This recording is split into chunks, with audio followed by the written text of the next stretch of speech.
Hello, friends. I'm going to start reading you Junie B. Jones, first grader, Aloha-ha-ha.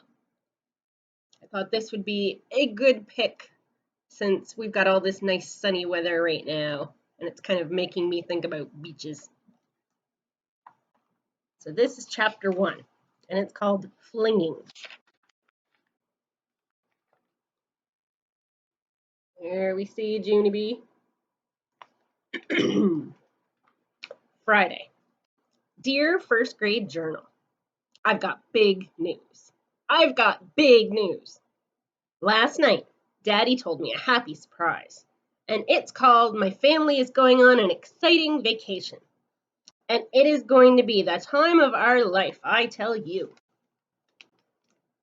I am trying to save my news for show and tell, but I don't think I can wait that long.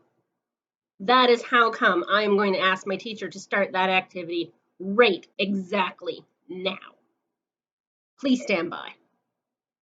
I stopped writing and raised my hand. Mr. Scary was not looking at me. When teachers don't look, you have to stand up and shout.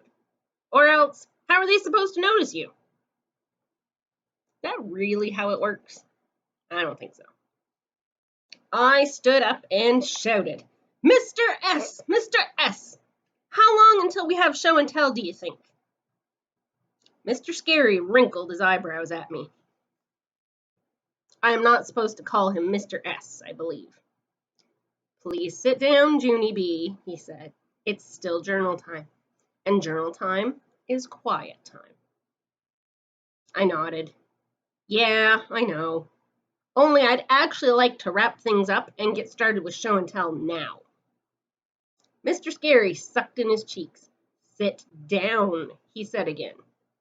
We will have show and tell shortly. I looked at the clock. How many minutes is shortly, I asked. Is it 1 minute or 8 minutes or 11 minutes? On account of if it's only 1 minute, I can wait probably. But 11 minutes would be out of the question. Mr. Scary walked back to my desk, and he sat me in my chair. I glanced up at him. All I'm looking for is a rough estimate, I said. Just then, my neighbor, named May, leaned across the aisle, and she did a giant shh in my face. I quick wiped my cheek. Ew, I hollered. Ew, ew, ew.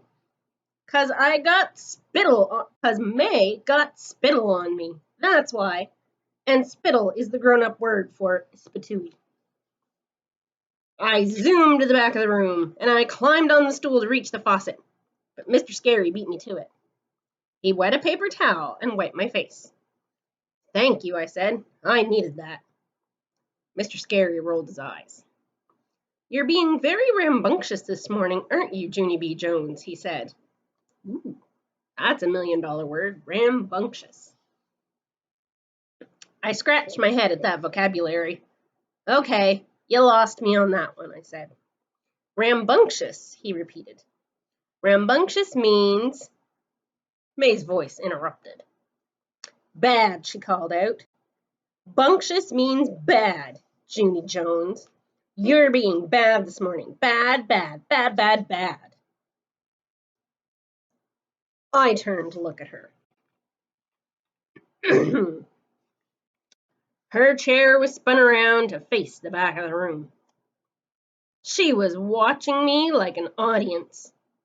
Mr. Scary ran his fingers through his tired hair. Then he went to May's desk, and he turned her back to the right direction. Teachers spend a lot of time adjusting people. After he came back, he bent down next to me, and he made his voice more private. Junie B, I know why you're excited, he whispered. Your mother called me on the phone last night, and she told me about your vacation next week. I threw my arms real thrilled, and I flinged myself way high in the air. I can't wait, Mr. Scary. I can't wait, I said. Mr. Scary grabbed my arms. He kept me from flinging. Okay, see, this is the wild behavior that I'm talking about, he said. I really need you to stay calm until show and tell, Junie B. Can you do that for me, please? I thought for a second. Then I shrugged my shoulders. Yeah, only I don't actually know if I can do that, I said, because I'm already trying to be calm, and this is how it's turning out. My teacher tapped his chin. Maybe we can make a deal, he said. How about this? If you stay quiet and calm until show and tell, I'll let you go first. How does that sound? I bounced up and down at that exciting idea. That sounds like a D-E-E-L, I said.